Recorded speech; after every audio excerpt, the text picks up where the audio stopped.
Hello, welcome to the financial info session at OUM. Hi, Kaylin and Talofa, Naomi and Ramzia, and Scott and Swati, Kiora to Tam and Talisha, and Tiffany and Yvonne. Aloha to Donna and Fokum and Greg and Melina and Mesh. Hi to Victor and Scott, and Amardeep and Donna and Fokum. And hi to everyone joining us via recording. I'm Associate Professor Nicolette McGuire. I'm OUM's Associate Dean for Student Engagement, and I'm so pleased to have each and every one of you here with us in the OUM community today, as well as having our wonderful guest, Ms. Susie Robertson, here to talk with us about tuition and fees.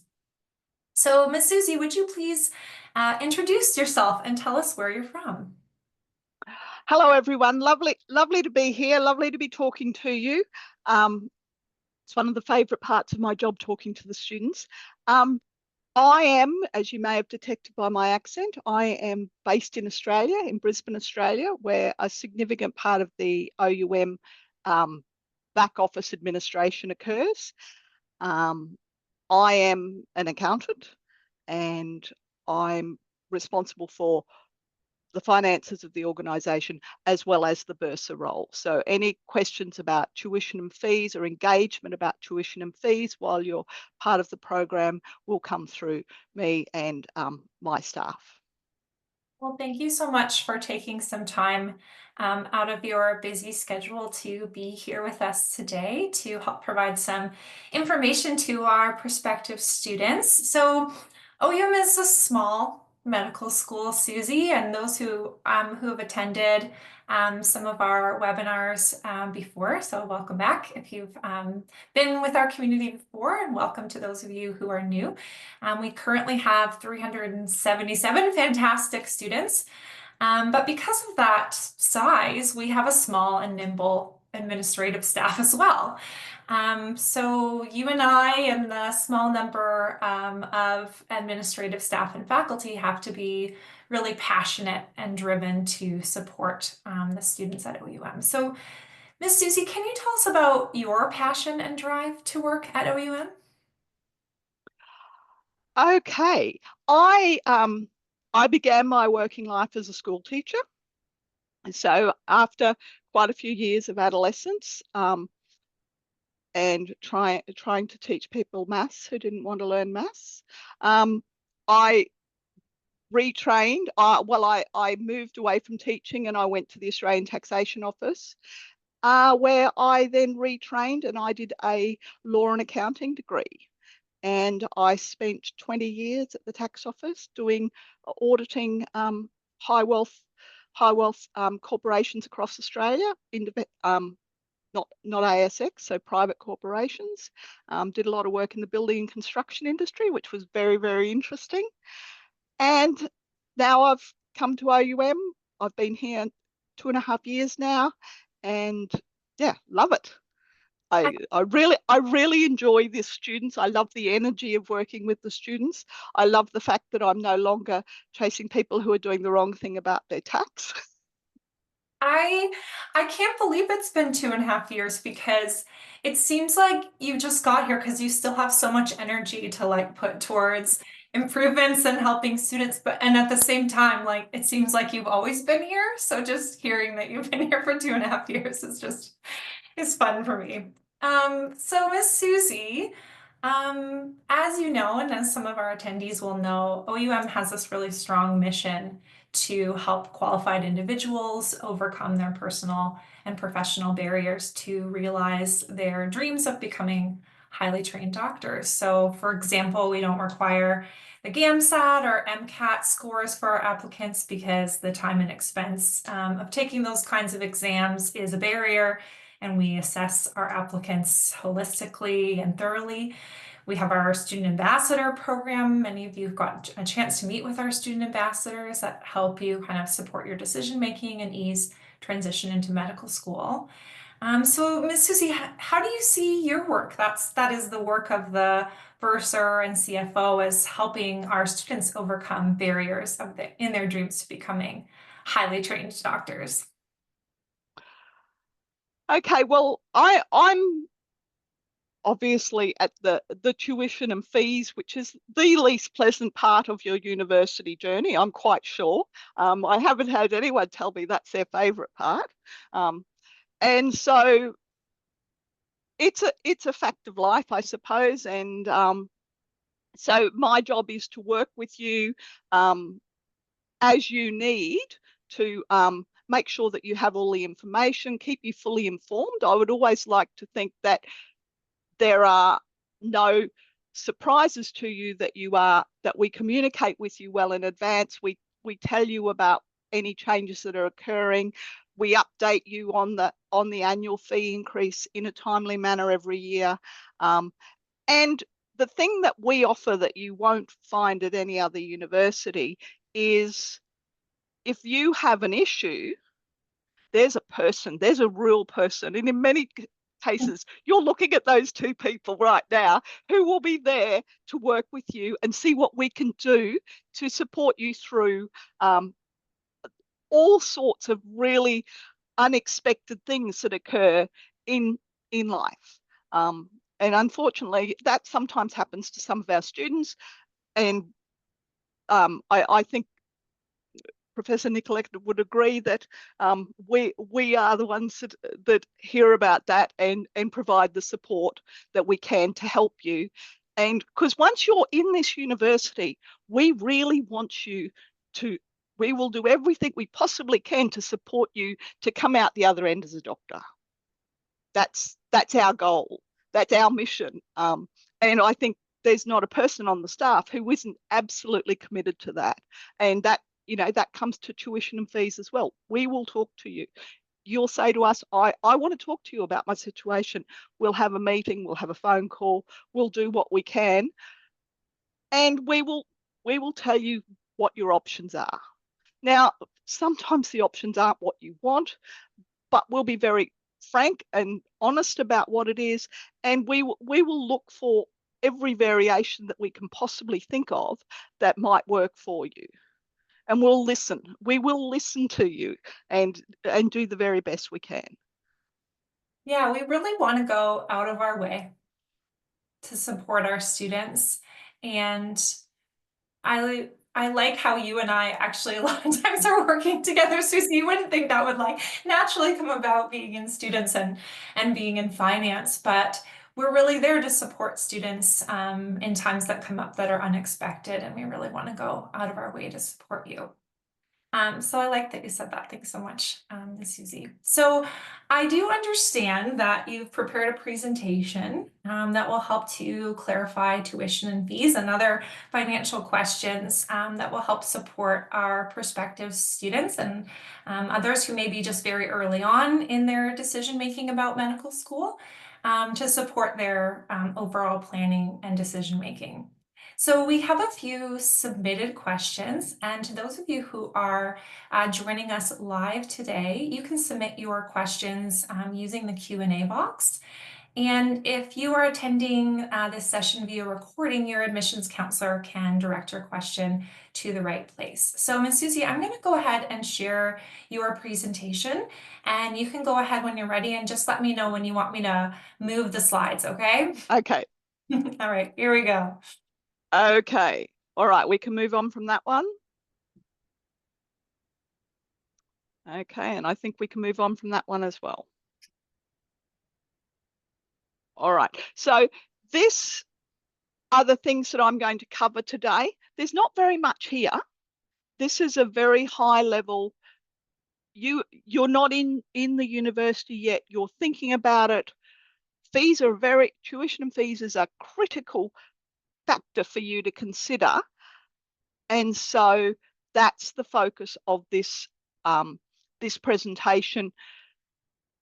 If you decide that you would like to join the university, there'll be a second webinar, which is a much more nuts and bolts of this is how it really, how you do what you have to do. But this is a very high level language an overview of the program with a, this is what you're going to be studying and this is what's going to cost you view. And the other thing that is really, really important, and I will reinforce it multiple times through this presentation, is budget. You need a budget. You are about to undertake a significant financial commitment over the next 4.5, 5 years. Unless you've won the lottery, it's probably going to be something that's going to stretch you financially. It certainly is for many of our students. The sacrifices our students make to get through medical school always astounds me. But unfortunately, for some people, those sacrifices aren't enough and they cannot fund their university program through to the end. So my number one goal is for you coming to the university fully aware and fully prepared with a comprehensive budget so that you are going to be able to pay your living expenses, feed yourself, look after your family, have some quality of life, and pay your tuition costs.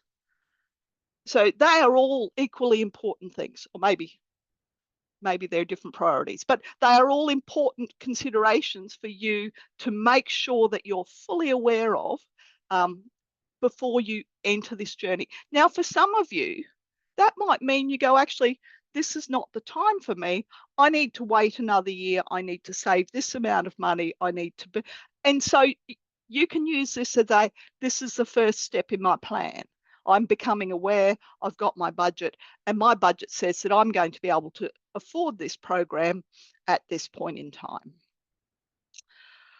Okay, now questions coming in the Q&A box, that's great. Keep them coming. And from my experience, a lot of the questions that are asked, I actually cover off as I go through the program, through the session, but certainly we'll come and look at them at the end. And if you have another question at another time, there's an email address at the end, and we are more than happy to receive questions via email. It's good to put them up here today because that means everyone gets the benefit of your question, but they don't always come to you while you're in this forum, and we understand that as well. Okay, next slide. Okay, now the first, Nicolette and I were just discussing the language barrier. It is because we operate in multiple jurisdictions, there are multiple words for the same thing. So we work very hard to use consistent language and define that language to you from the very first day that you engage with us. Because remember, your colleagues will be in America, they'll be in Canada, they'll be in Australia, New Zealand, Samoa. You're all getting spoken to in the same language, but you may have some, in your culture, that word may mean a different thing. So these words here, I'm going to use tuition and fees. It's really important that we understand what OUM means when we say tuition and fees. Now, since the last presentation, I've added this first one in, SIS. SIS is the Student Information System. That is where all our data is. It is a bespoke system that has been generated by OUM to manage all of your data. So we will talk about SIS all the time. And it was only when someone asked a question that I realized that people didn't know what SIS was. And why would you? Okay, so SIS is the Student Information System. It's an IT platform. So you will hear me mention it time and time again. Okay, so tuition is the cost charged to earn credit points that make up your MD program. That's a technical description. Your MD program, you have 182 credit points. The tuition is purchasing access to earn the credit point. So you purchase a tuition credit that gives you access to the course. when you graduate from, when you successfully complete the course, you earn the credit point. So you've got tuition credits to get the right to earn credit points, which earn your MD program. So we, in this session, will refer to credits because we're just talking about fees. But once you're part of the wider university, credits are have a few meanings. Remembering, so credits are what you earn to get your MD program. Tuition credits are what you pay to earn, for the right to earn the credits. Okay, so this is a change that's happened in recent years. Your tuition credit covers the cost of your learning experience and universal fees related to your program. So rather than getting bills for this and bills for that and bills for everything else, and me having to chase you for a $50 bill here and a $100 bill there, all of the bills, or all of the fees that apply to every student in a jurisdiction have been wrapped into the tuition credit cost, which is, it's a much fairer system because you're only paying for things as you use them. All of those things you pay for relate to the tuition that you're doing. Okay, so fees are additional costs that will be charged to your account if you incur them. Now, there's a whole suite of what I call behavioural fees.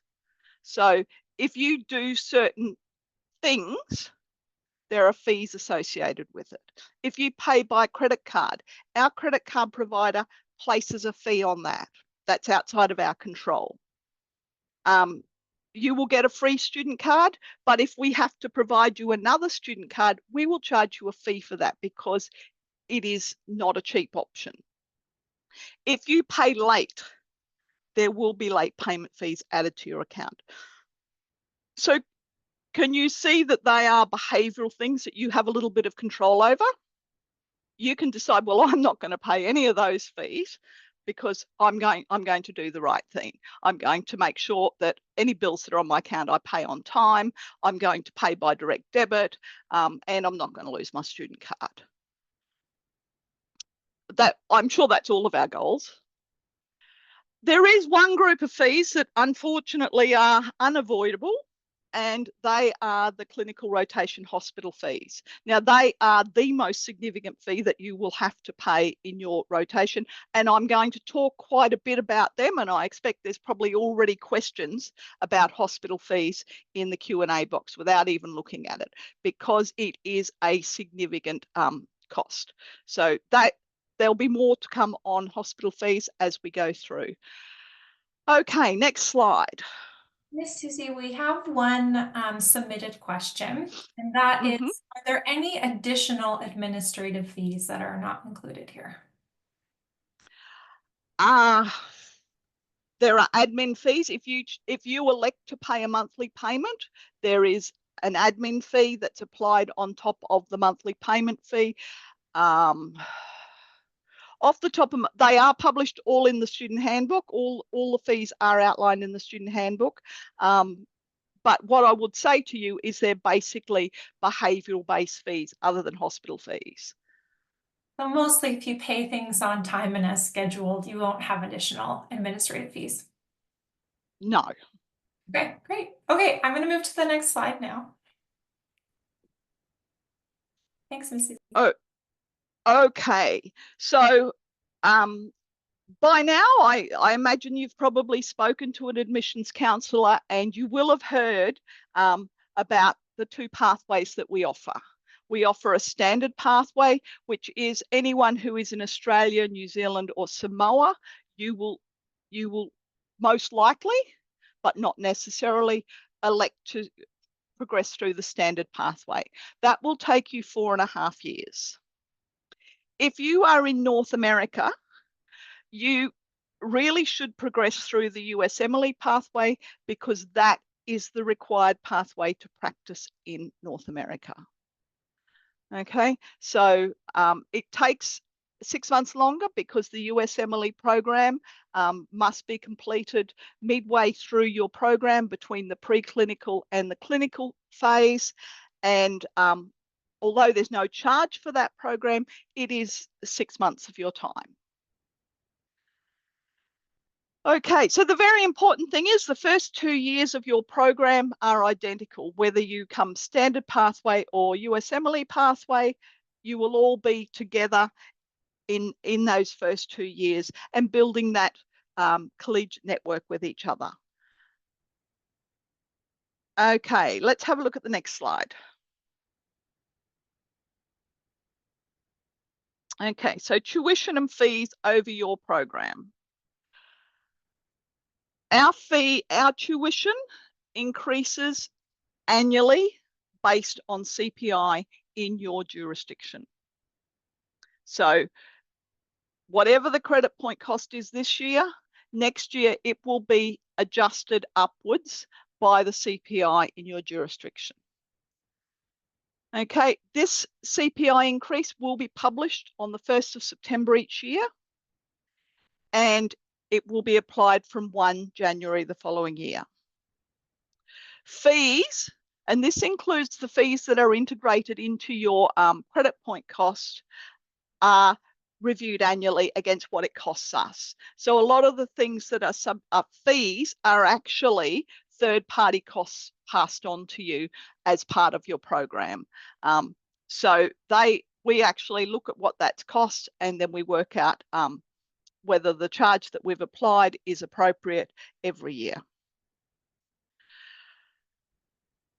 Okay, so you will need a 5-year budget to satisfy yourself that you can pay both your tuition and your living expenses every year until you are a doctor. Most importantly, you will not be able to work during the clinical rotation phase. Okay, so the final 2 years of your program, you will be in hospitals 40 hours a week or something like that, and then you will have homework. You will have end of or rotation exams reasonably regularly through that program. So you'll be at work at the hospital doing your rotation during the day, and you'll be studying at night.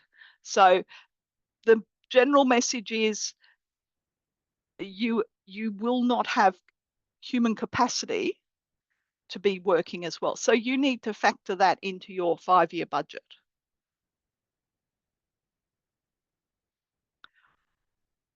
Okay, next slide. Okay, let's have a look. What are you going to do? So you are going to purchase 180, or you are required to earn 182 credits to receive your MD. Those 182 credits are made up of 102 preclinical credits, 72 clinical credits, and 8 research credits. So the preclinical is the, what shall we say, the theoretical learning component, and that's the first 2.5 years. Okay, you will come into the program and do a general principles unit, which will really let you know how prepared you are for this program. And then once you're through the general principles units, there will be 9 body systems units. And then there are 2 clinical transition units each 8 weeks, 1 week of which will be a face-to-face workshop. The US students or the North American students will then spend about 6 months doing the USMLE prep program and passing that step 1 exam. And then you will begin your rotations. So clinical tuition credits are for covering your rotations. Okay, there are 72 weeks of rotations. So that's 72 weeks you will be in a hospital or a health facility working alongside physicians. 4 weeks of that you will be in Samoa. in my opinion, that should be the best 4 weeks of your whole degree. Samoa is amazing. It's just fabulous. And all the doctors who go there, they, you know, when you talk to them, because I tend to go to the OSCE exams at the end and talk to the students and try and get a feel for where the pain points were through the program. And, you know, I'm always looking for opportunities to do things differently to make it easier. And so talking to those students on the last gasp of their MD program, and I always ask them, well, what's been the best part? And they invariably say to me, it's the Samoan experience. So that's something to look forward to. That should be in your final year. You do need a little bit of hospital experience before you land into Samoa. And then through your program, you are required to undertake a research project. To prepare you for that research project, we have a module that you're required to complete in the first year of your program. See, now I'm playing outside my lane because it's not about fees, I'm guessing. So that you do a research module. Nicolette, do you any guidance on that? During the preclinical, so first 2 years. Yep. And then you undertake a research project. And you'll be supported through the research project. We have research advisors that will work with you and assist you on that program. Okay, so they're the tuition credits that you're going to purchase. Let's hope the next slide tells us what they're costing. Look at that. Anyone would think I wrote this. Okay, so that is the 2025 tuition credit cost. Remembering it will increase by CPI in the jurisdiction that you operate every year. So some of the things that are included in those costs that you won't see as extra charges to you, but just so you know, exam proctor. So because we're all remote, we use an exam proctor, which is an online exam tool that basically supervises you in your exams and makes sure you're not cheating. Clinical Key is the online library resource. So it's like a library, but it's in your computer. Amazing. Blows my mind every time I look at it. So CTU is clinical transition unit. So that is between you're finishing your body systems and you're starting clinical. You do 2 8-week units called clinical transition units. One of those weeks is the in-person workshop. Okay, so you will come in, there will be medical specialists there with you all day, every day of that week, all different specialities. It has been occurring outside my office, so I've you know, vicariously learned a number of interesting things listening to the workshop as it's been running the last couple of years. So that's a fabulous week of being in person with your colleagues, but also meeting lots of amazing, really experienced practitioners in their various specialities. Okay, if you're in the US, or North America, your NBME exams are covered in your tuition credit cost. And the last and most important exam of your degree, your OSCE, which is a full day in-person exam with some of those people who are specialists who were there at your workshop will be back as assessors to assess your skills. We have actors completing, and you go in, you're the doctor in a room, and you examine your patient, you reach your conclusions, and your examiner sits there and assesses you. And if you can get through that day, your MD program is done. Okay, next slide. Miss Susie, we've got some questions on this slide. Okay. Okay, Matt would like to know, what is the total budget needed to complete the program, including the clinical rotation costs? So maybe you can give an idea of how to estimate. Okay, let's go to the next slide.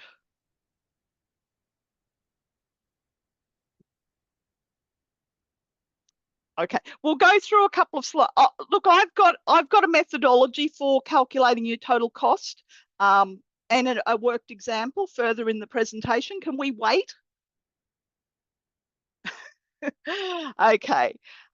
So that question is a very important question, and it is being answered further on in the presentation. Okay. So one of the other very common questions is, how do I pay? So what I've got here is the two extremes and the other option.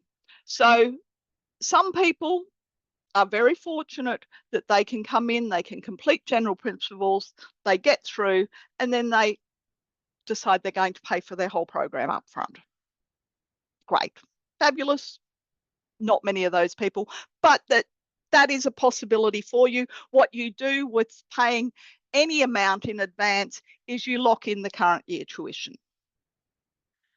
Okay, the absolute minimum that you have to pay is, before you will be allowed access to the next unit, you must have purchased the tuition credits for that unit.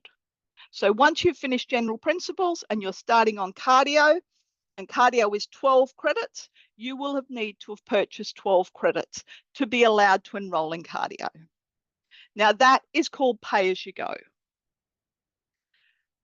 The other option is you can enter a monthly plan and pay on the 1st of every month an amount that, when you add it together, will purchase you all the credits you need for the current year. Okay, so that's called a monthly plan. Now, the monthly plan has an admin fee associated with it, so you need to factor that into your budget as well if you're going with that option. Remembering, with pay as you go, you can go into the SIS system and purchase 1 credit a week. You won't need that many credits in a year, but you can essentially purchase your credits 1 credit at a time, or whatever combination of credits you want to, and not pay admin fee. If you enter a monthly payment, you are committing to paying on the 1st of every month an amount that is your full year's tuition spread over the year. So they are the 3 options at their most extreme, shall we say. But the pay as you go has quite a bit of variability into it, in that you can choose how often. Long as you've purchased enough credits for your next unit, you'll be fine. If you purchase credits this year, you can use them at any time through your degree. They maintain the value of 1 preclinical credit or 1 clinical credit, regardless of what year you use them in. So that's why we spent, a lot of people purchase a lot of credits in December, unsurprisingly. Okay, let's have a look at the next slide. Susie, we have a question about number 1, about the pay in full option. Yeah. Greg says, I'm an American and plan on beginning OUM in 2026. Great to hear, Greg. Can I purchase all the credits needed to complete the OUM MD program right now to save on the yearly CPI tuition increases? And there's a few other, are these credits refundable if I'm unsuccessful in gaining admission, or do I need to drop out while in the OUM MD program? And then tuition rate. And okay. Very, very important questions. If you are beginning in 2026, you will pay your intake fee in 2025. Your intake fee will cover your 2 research credits and the general principles unit. You should not, I can't reinforce this enough, you should not purchase any more credits until you've completed general principles. General principles is a really important sense check as to if this medical program is for you. If you go and purchase all your credits and you do general principles and it's not what you're expecting, it's much harder, whatever, and you go, this isn't for me, we will only refund you 75% of your credits.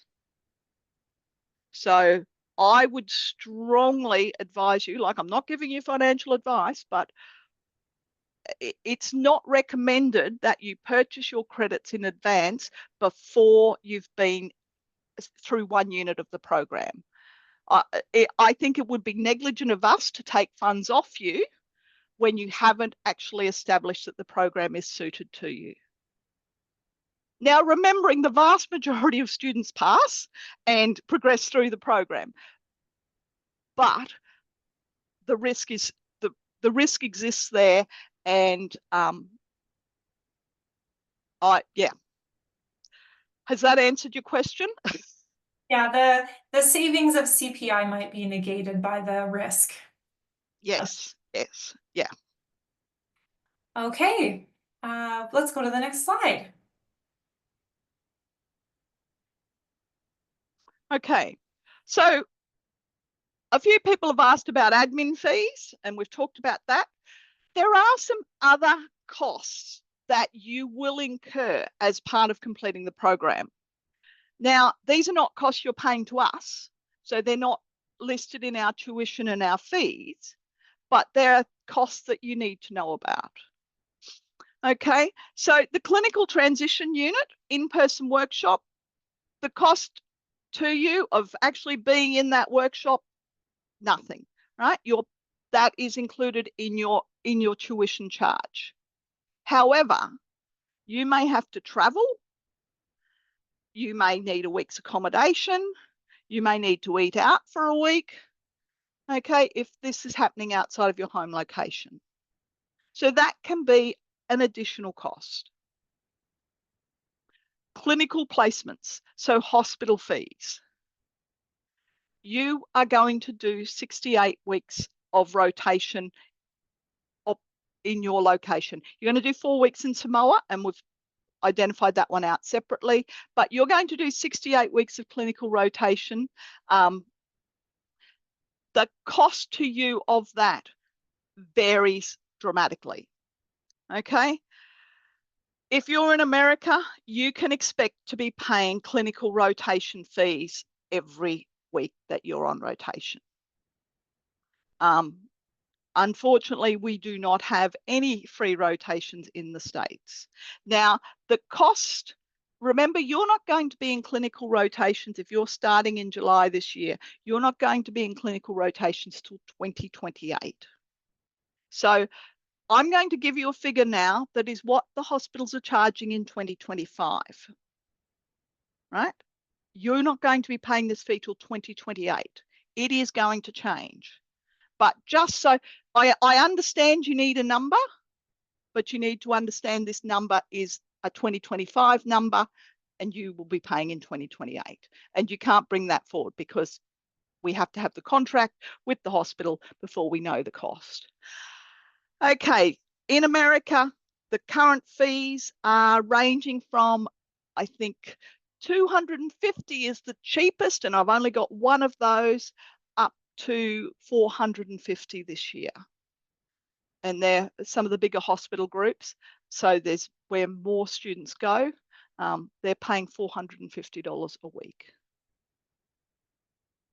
Okay, on top of that, with your clinical rotations, if you have to move away from your home, you've got travel and accommodation costs associated with undertaking a rotation outside of your home location.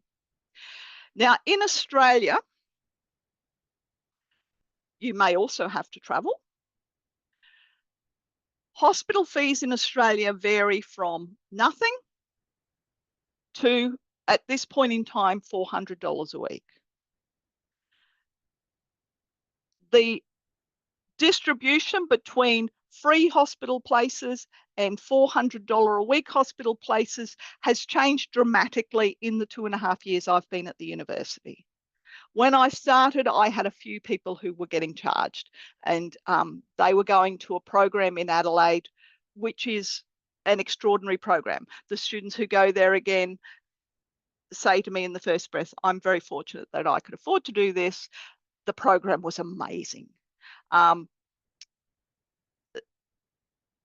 They're charging $400 a week. So that program is ongoing. They are a training hospital. We have a contract with them. They welcome our students.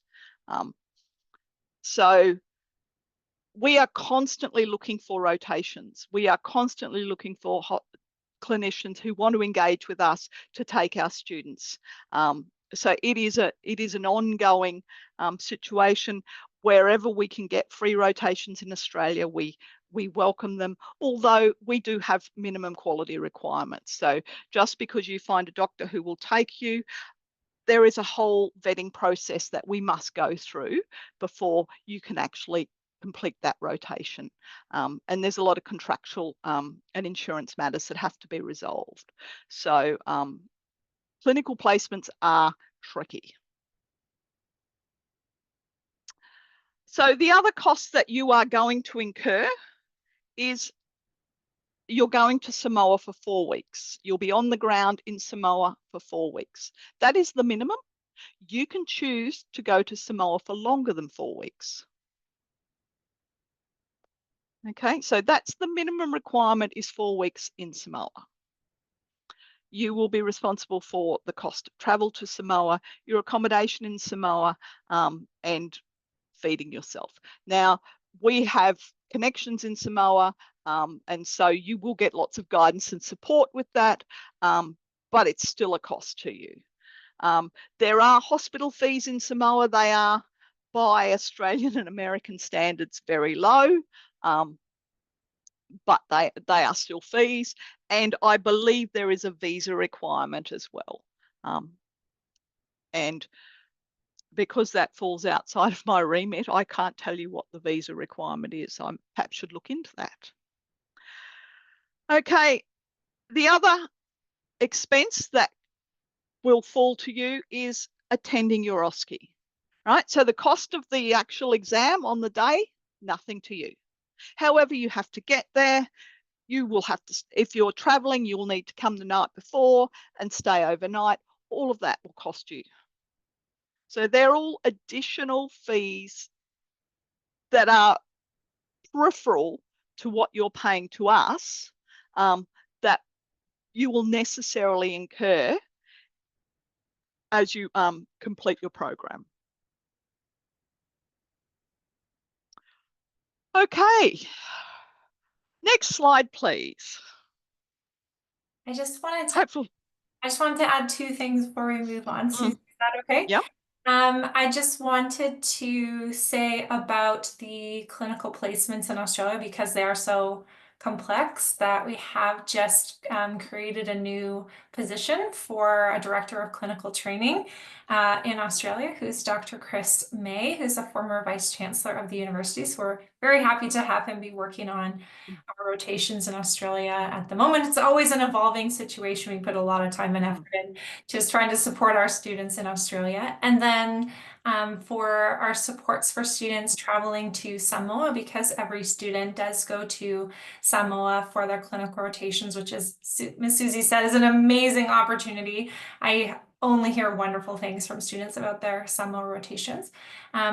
We have an office within Samoa, and our office staff there do support our students with information about travel and how to book and get accommodations that are near to the hospital, meals, how to get taxis, what to pay for taxis, like all the kind of information you're getting from how to get a visa and the fees associated with that. So we do have that level of support. The payment for all of those things is upon the student, but we do have an office that supports you with information for that. So you don't have to go it alone to try to figure out your visa requirements and that sort of thing. So if you haven't met Ms. Moretta Reddy, who also works in our admissions department, she'll be supporting you on your clinical rotation and so on.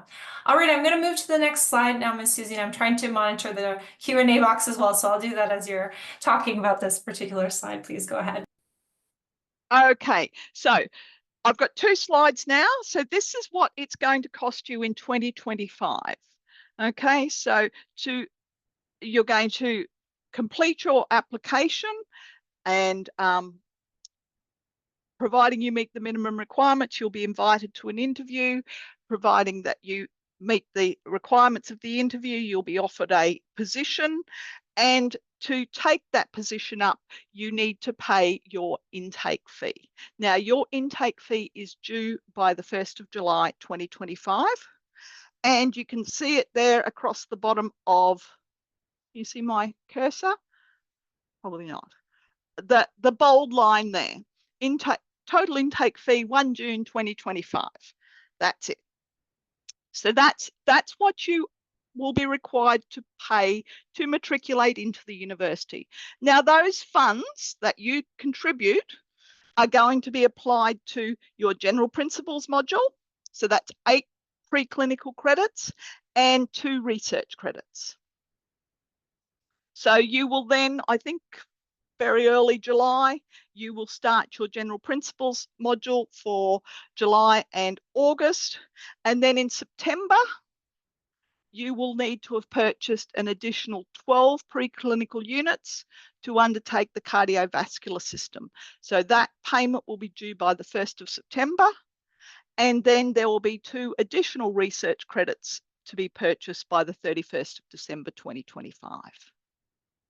So that's what it will cost you this year if you start in July.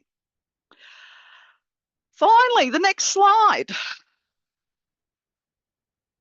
I've been waiting for this slide all the way through. Now, this is a new slide, so I'm very interested in your feedback on this. As I said, I was a maths teacher. Excel is my best friend.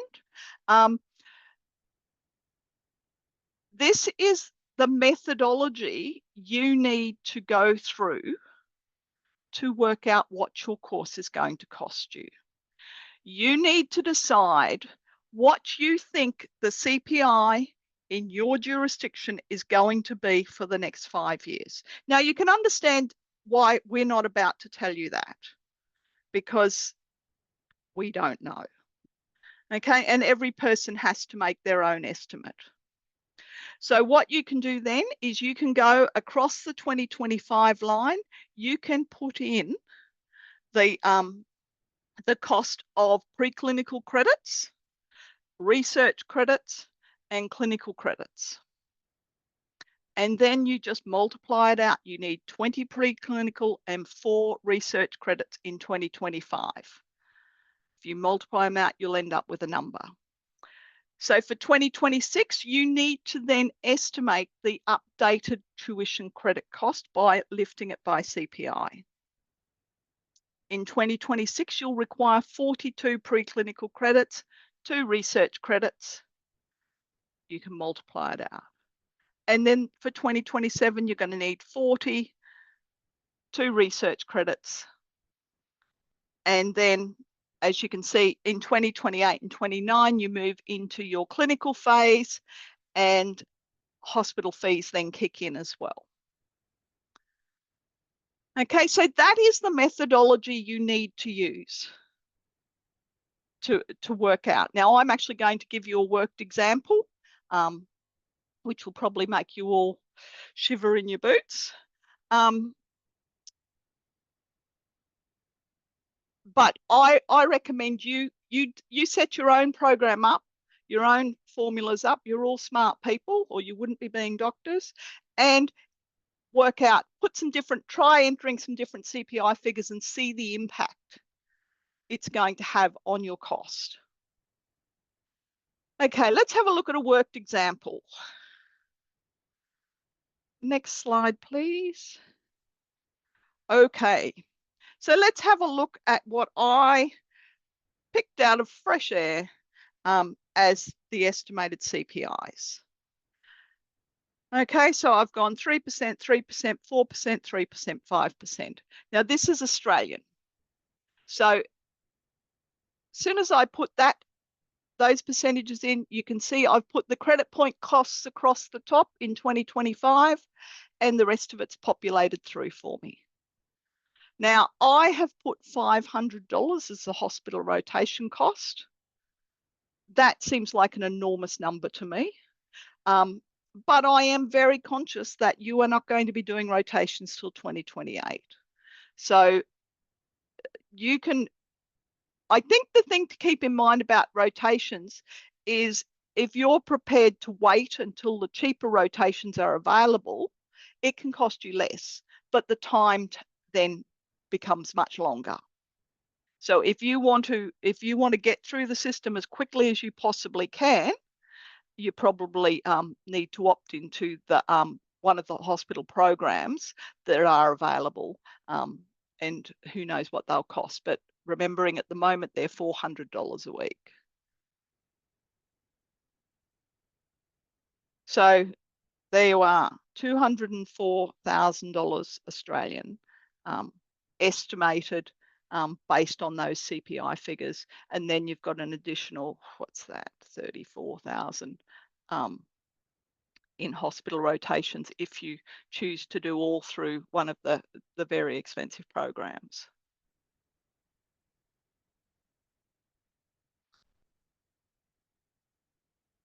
Okay. I encourage you to set up an Excel worksheet and do some modeling for yourself. The important information you need is here, and that is how many credit points you require for each year of the program. And you've also got the tuition credit cost, so you can work this out.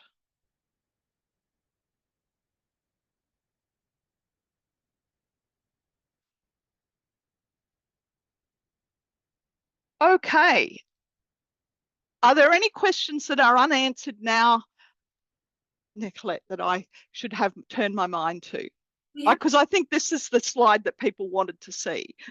I think people are kind of working through it, which is great. So I have a submitted question, which is, what currency do I pay? You pay in your local currency. If you're in the US, your tuition credit cost will be in US dollars, and you will pay in US dollars. If you're in Canada, your tuition credit cost will be in Canadian dollars. You will pay in Canadian dollars. If you're in Australia, you'll pay in Australian dollars. New Zealand, you'll pay in New Zealand dollars. Or Samoa, you'll pay in Western Samoan Tala. Thank you. Ramsia wants to know, what is the average % increase each year? Well, that's CPI. So CPI is published on your government's website. So I actually go to the government website on about the 17th of July every year. I have an alert in my calendar to go and download the annual CPI figure. So you can go to your government website and you can look up the CPI, and that is what has been applied. Okay. Okay. How much is the intake fee that is due? This is December 1st for the January accepted applicants, or March 1st for the July accepted applicants. How much? Okay, the intake fee there is for both this group and the next group. So the 2502 group and the 2601 group will pay the same intake fee, because you will purchase with the 2025 tuition credit cost. So if we go back to that slide about the intake fee, that's the actual cost, whether you're starting in July 25 or January 26.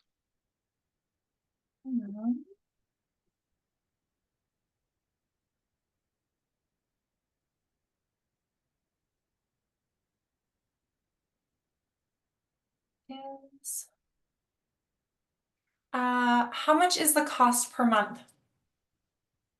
Okay, so if you have a look at on this one down here, the one that's on the screen, so 2025 for you guys is going to be a half year. So that figure, it's a bit tricky because you're dividing it. You're paying an intake fee. So you would take your intake fee off and then divide the rest by the number of months left in the year. So you go have a look at 2026. You've got an annual fee there of 53,000. That would be divided by 12, and that would be your monthly fee. Now you might decide to purchase your credits for your first unit at the 2025 cost, and then opt into monthly at a later time in the year. And so whatever is left to pay for that year will be divided by the number of months left. All right.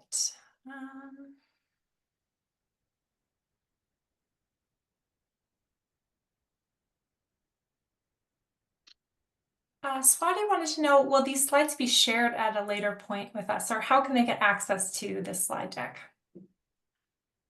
I'm presuming the admissions team are making them available. I don't know. I'm presuming they're available to you, but I don't know the mechanism for that distribution. If you'd like But that would be the right person to go to, is to ask your admissions counselor, and they can yeah, provide you. yeah. Um,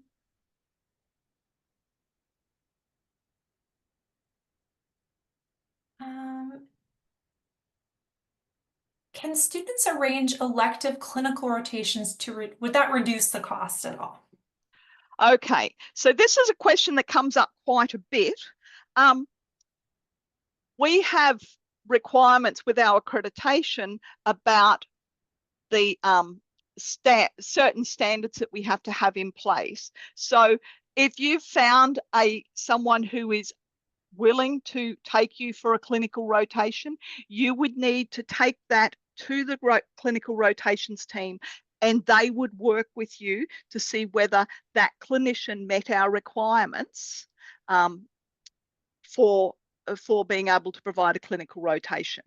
So to protect the integrity of our degree, we have to do a lot of checking before we allow a clinician to supervise our students. So you will only be supervised by thoroughly vetted clinicians. So you're getting access to really good people, and we can't let that quality slip. So certainly talk about it. You might have access to a renowned neurosurgeon or someone like that who would be delighted to have take a clinical rotation for us. But there is a process that must be followed, and it's an important legal process, as well as that managing our quality for accreditation purposes.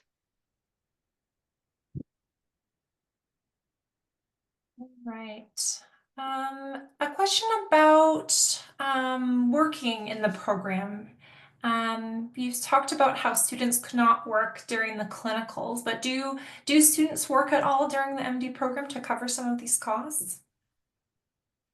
Okay, now once again, I'm starting to play outside my lane, but my understanding is it is not recommended that you work during general principles to give yourself the best chance of success in that unit.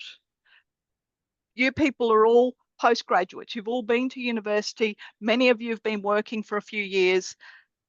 This is a re-entry to university to a very difficult course. To give yourself the best chance, it is recommended that you don't work during general principles. And then at the end of general principles, you stop and you go, okay, that was entirely manageable. I've got an extra 2 days a week that if I organise myself well, I can work 2 days a week. Every person is different. Some people can work, some people can't. So that is entirely a personal decision based on your capability, your access to work that suits and fits in with your requirements for study. But you're making a significant financial commitment to your study. You deserve it to yourself to actually give yourself the time to have success. So you certainly can't work full time, or I would imagine it would be very difficult to work full time and undertake this program. And as I said, in clinical rotations, you just humanly don't have any time. Clinical rotations, the students tell me, clinical rotations, you think it's going to get easier, and it actually gets harder. So, and it's a different kind of program because suddenly you're not listening to someone, and reading. You're actually out there with real people, engaging and applying your knowledge, and then going home and studying and understanding what it was that you just saw today, and making sense of it. So yes, so it's an entirely personal decision, but I would say you need to be really, really critical of what your priorities are and what your capabilities are to do work and study at the same time. Thanks, Ms. Susie. Do you have any further slides you'd like to share? We're getting to the end of our time. Yep. Yes, Okay, what have we got? I think we've just got to wrap up now. Okay, so this is the student information system that you may or may not have come across yet. This is where you register to apply to the university, and you will need to pay a application fee of, I think it's $250. And this is through the student information system. You will do that, and your admissions counsellor will support you through that program. Okay, one more. Okie doke. So it closes on 1 March. Interviews, you'll be offered a place. There is a further webinar, which is all about what happens in SIS, how you pay, very nuts and bolts, and that will occur on the 20th, 21st of May. Okay, so from here, where I'm standing, do that budget. Okay, now in my research about budgeting tools, the Australian government at their website moneysmart.gov.au provides a whole budgeting worksheet. It's comprehensive. You know, there was talk about me developing something and I went, oh no, why would I do that when highly qualified professionals have done it for me? So I can't recommend that website enough. It's a very good website. Remembering you need a budget for 5 years. But the questions are not going to change year in and year out. So you can work it from there. But that's a budgeting tool that in my research I've identified that would meet your needs to develop a budget if you don't have something already. And it lets you do it in any currency and you can download it. So very useful. And I think that's about it. My email address is coming up next. There we are, bursa@oum.edu.ws. Okay, now there is myself and my colleague Stephen in the Bursa's office. We aim to answer your queries within 1 day. Stephen's on leave this week. It's not being answered within 1 day, let me tell you.